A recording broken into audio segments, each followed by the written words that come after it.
Ya, kita tutup dengan sebuah athar dari Abdullah bin Mas'ud yang menunjukkan betapa seharusnya seorang muslim itu berpegang dengan metodenya para sahabat dan tidak membuat metode-metode lain yang bukan dipahami oleh para sahabat. Abdullah bin Mas'ud mengatakan, ya, man kana minkum mustannan falyastanna bi ashabi Rasulillah sallallahu alaihi wasallam. Barang siapa di antara kalian yang ingin mencari suri tauladan, petunjuk, ya, menjadikan figur, maka hendaklah dia menjadikan sahabat-sahabat Nabi sebagai figurnya, sebagai contohnya, sebagai teladannya. Beliau mengemukakan alasannya kenapa. Fa innahum kanu abarra hadhil ummati quluba. Karena para sahabat adalah orang yang paling baik hatinya. Ya, yang dipuji sama Allah. Allah itu kalau memuji seseorang, apa cuman tampilan luarnya yang dipuji?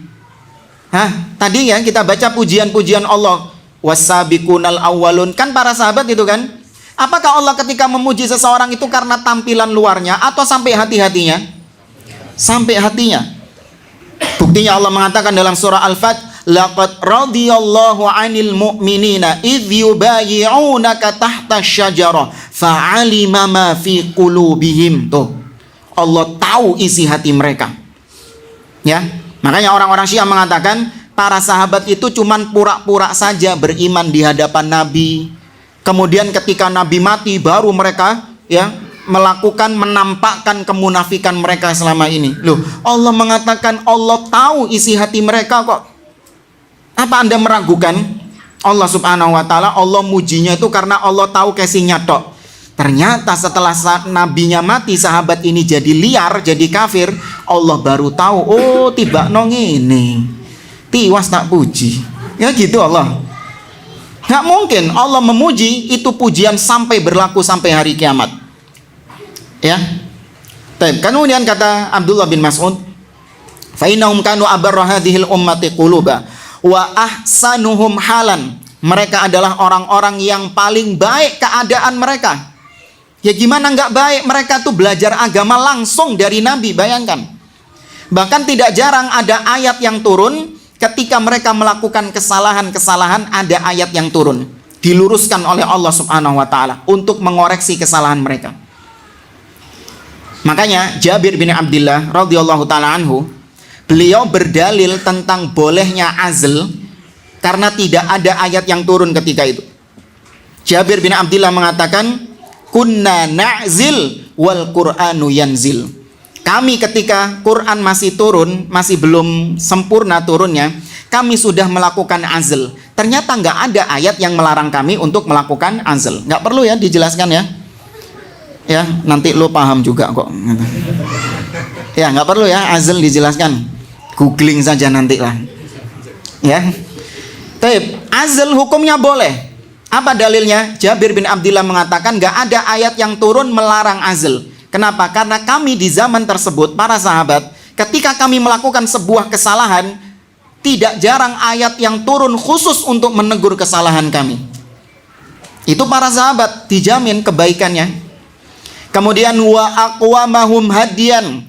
Kata Abdullah bin Mas'ud, para sahabat itu adalah orang-orang yang paling lurus petunjuknya. Ya, jalan mereka adalah jalan yang paling lurus, yaitu tadi jalan yang digaris Nabi yang satu itu. Ya, wa aqallahum takallufan. Para sahabat itu orang-orang yang tidak aneh-aneh, enggak neko-neko. Mereka memahami agama langsung seperti yang Nabi pahami, selesai. Tanpa harus ini ketika mendengar ayat tentang sifat, ya ditakwil ke sini, ditakwil ke sana, dengar PDW.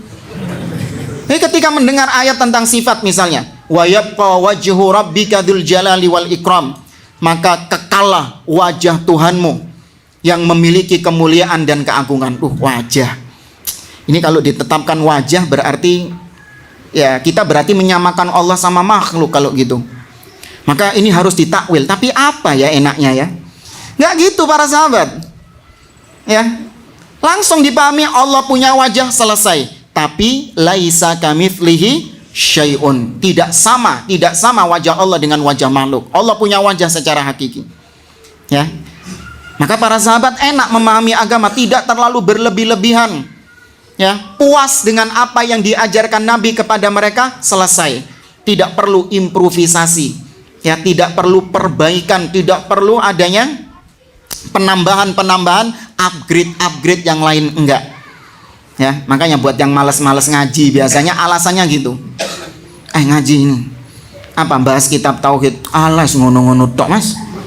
Paling sing dibahas kok tauhid rububiyah, uluhiyah, asma wa sifat. Iya kan? Iya, is ngono-ngono tok. Lu terus ente mau apa baru gitu? Ente mau pembahasan yang mana yang baru? Bid'ah dong kalau kayak gitu. Ya memang ini para sahabat mencukupkan dengan apa yang dibawa Nabi, selesai, puas mereka. Ya, tidak perlu mereka menambah-nambah apa yang belum atau apa yang tidak diajarkan Nabi. Kemudian kata Abdullah bin Mas'ud, qaumun ikhtarahumullah li suhbati nabiyhi wa li iqamati dinihi. Para sahabat adalah sekelompok kaum yang memang sengaja dipilih oleh Allah untuk menemani nabinya dan untuk menegakkan agamanya. Jadi para sahabat hidup di zaman itu memang itu karena pilihan Allah. Allah tahu nih orang-orang cocok memang hidup di zaman Nabi, menemani Nabi, cocoknya memang Abu Bakar, Umar, Utsman, Ali, cocoknya mereka. Kalau kita yang hidup di zaman Nabi, kesian nabinya jamaah. Model-model kayak kita gini, kayak Ana, kayak Antung gini, hidup di zaman Nabi, wah, kesian nabinya. Nggak ada yang bantu. Ya, teriak, dikumandangkan azan, nggak ada yang datang. Disuruh untuk berjihad, nggak ada yang berangkat. Orang-orang seperti kita memang cocoknya hidup di zaman Islam yang sudah mapan seperti ini. Iya kan? Islam sekarang sudah apa? Sudah mapan, Masya Allah. Ya, sama ustadz-ustadz juga enak, Islam sudah mapan di zaman sekarang. Coba gimana dahulu dakwah di zaman Nabi SAW. Lihat bagaimana perjuangan Nabi di Taif. Berangkat sendiri jamaah, jalan kaki. Nggak ada yang ngundang kajian di sana, berangkat sendiri beliau. Kalau kita ngenteni diundang dhisik. Berangkat ke sana, sampai di sana diapain?